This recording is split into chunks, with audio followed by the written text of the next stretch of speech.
ಗದಗ ಜಿಲ್ಲೆಯ ಸಾರ್ವಜನಿಕರಿಗೆ ಆರ್ಟಿಒ ಹಿರಿಯ ಅಧಿಕಾರಿಗಳಿಂದ ಮೌಲ್ಯ ಸದುಪಯೋಗ.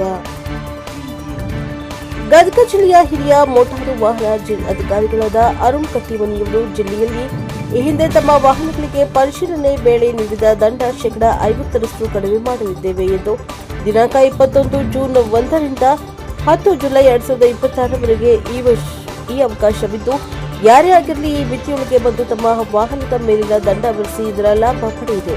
ಜುಲೈ 11ರ ನಂತರ ಯಥಾವತ್ ಸಾರಿಗೆ ಇಲಾಖೆಯ ದಂಡ ಇರುತ್ತದೆ. ಹಾಗಾಗಿ 10 ಗಂಟೆಯ ಒಳಗೆ ಬಂದು ತಾವುಗಳು ಇದರ ಸದುಪಯೋಗ ಪಡೆಯಿರಿ ಹಾಗೂ ತಮ್ಮ ಅಕ್ಕಪಕ್ಕದ ಸ್ನೇಹಿತರಿಗೆ ತಿಳಿಸಿ ಇದರ ಸದುಪಯೋಗ ಪಡೆದುಕೊಳ್ಳಲು ತಿಳಿಸಿದರು. Bureau report cameraman Jagadish Ashok NKS TV4 Gadag. ಈಗಾಗಲೇ ನಮ್ಮ ರಾಜ್ಯ ಸರ್ಕಾರದಿಂದ ಸಾರಿಗೆ ಇಲಾಖೆ ಪರವಾಗಿ ಎಲ್ಲರಿಗೂ ಒಂದು ಸುವರ್ಣ ಅವಕಾಶ ಅಂದರೆ ಈಗಾಗಲೇ ನಿಮ್ಮ ವಾಹನಗಳ ಮೇಲೆ ಯಾವುದಾದ್ರೂ ನಾವು ಈಗ ತನಿಖಾ ವರದಿಯನ್ನು ನಿಮಗೆ ನೀಡಿದ್ದಲ್ಲಿ ವಾಹನ ತಪಾಸಣೆ ಮಾಡಿ ನಾವು ಚೆಕ್ ರಿಪೋರ್ಟ್ ಅಷ್ಟೇ ನಿಮ್ಗೆ ಕೊಡ್ತೀವಲ್ಲ, ನೋಟಿಸ್. ಆ ರೀತಿ ನೀಡಿದ್ರೆ ನೀವು ಆ ಚೆಕ್ ರಿಪೋರ್ಟಿಗೆ ಸಂಬಂಧಪಟ್ಟ ದಂಡ ಆಗಲಿ ಭರಿಸ್ತಾ ಇದ್ದ ಸಮಯದಲ್ಲಿ ಅದನ್ನು ಹಂಗೆ ಇಟ್ಕೊಂಡು ನೀವು ನಡೆಸ್ತಾ ಇದ್ರೆ ನಿಮಗೊಂದು ಅವಕಾಶ ಸರ್ಕಾರ ಏನು ಒದಗಿಸಿ ಕೊಟ್ಟಿದೆ ಅಂದರೆ 1991ರಿಂದ 2022ರವರೆಗೆ 2022 ಬಹುಶಃ ಇದ್ರಾಗ ಇದೆಯಲ್ಲ, ಮಾರ್ಚ್ 22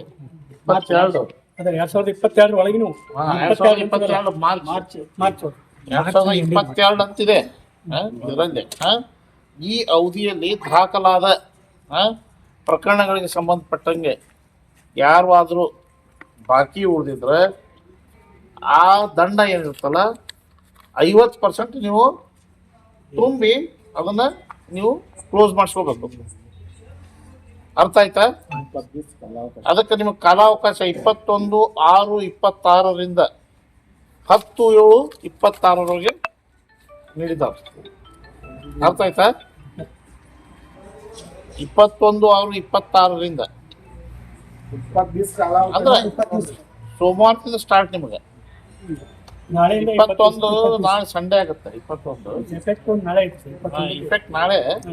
ನೀವು 22ನೇ ತಾರೀಕಿಗೆ ಸೋಮವಾರ ದಿವಸ ನಿಮ್ಗೆ ಯಾವಾದರೂ ಹಳೆ ಪ್ರಕರಣಗಳಿದ್ರೆ ನಿಮ್ಮ ವಾಹನದ ಮೇಲೆ RTO ಆಫೀಸಿಗೆ ಬಂದು ಭೇಟಿಯಾಗಿ ಅವರೆಲ್ಲ ದಾಖಲಾತಿಗಳನ್ನು ಹಾಜರುಪಡಿಸಿ, ಉದಾಹರಣೆ ನಿಮ್ಮದು ಆ ಟೈಮ್ನಲ್ಲಿ ಉದಾಹರಣೆ ಹೇಳ್ತಾ ಇದ್ದೀನಿ, 2,500 ಅರ್ಧ ಪಟ್ಟು ಸರ್. ಅರ್ಥ ಆಯ್ತಲ್ಲ? ಅದಕ್ಕೆ ಈ ಅವಕಾಶವನ್ನು ನೀವು ಬಳಸ್ಕೋರಿ. ಯಾವುದಕ್ಕೂ ತಡ ಮಾಡಬೇಡ್ರಿ.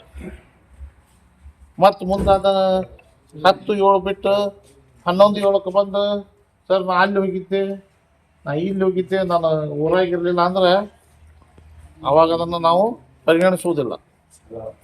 ಅದೇನದು ವಾಯ್ದೆ ಇದೆಯಲ್ಲ 10/7, ಅದ್ರ ಒಳಗಡೆನ ಬಂದು ನೀವು ಯಾವುದಾದ್ರೂ ನಿಮ್ಮ ವಾಹನದ ಮೇಲೆ ಪ್ರಕರಣ ದಾಖಲಾಗಿದ್ರೆ ಅದನ್ನು ತುಂಬಿಕೊಂಡು 50% ತುಂಬಿಕೊಂಡು ನೀವು ಕ್ಲಿಯರ್ ಮಾಡ್ಕೋಬೇಕು. ಇದನ್ನು ಆದಷ್ಟು ಎಲ್ಲ ತುರ್ತು ಇದ್ರೊಳಗೆ ಮಾಡ್ಕೊಂಬಿಡಿ. ತಡ ಮಾಡಬೇಡ್ರಿ. ನೀವು ಮಾಲಕರು ಇದ್ದು ಹೋದರೂ ವಾಹನ ಚಾಲಕರಾಗಲಿ ಆ ವಾಹನಕ್ಕೆ ಸಂಬಂಧಪಟ್ಟವ್ರು ಮತ್ತೆ ಯಾರೋ ಇದ್ರು ಬಂದು ಅದರ ಮೂಲ ದಾಖಲಾತಿಗಳನ್ನು ತೊಗೊಂಡು ಬನ್ನಿ. ತೊಗೊಂಬಂದು ಇದರ ಸದುಪಯೋಗ ಪಡಿಸ್ಕೋಬೇಕಂತೇಳಿ ನಿಮ್ಮೆಲ್ಲರ ನನ್ನ ಕೋರಿಕೆ. ಮತ್ತು ಒಬ್ಬರ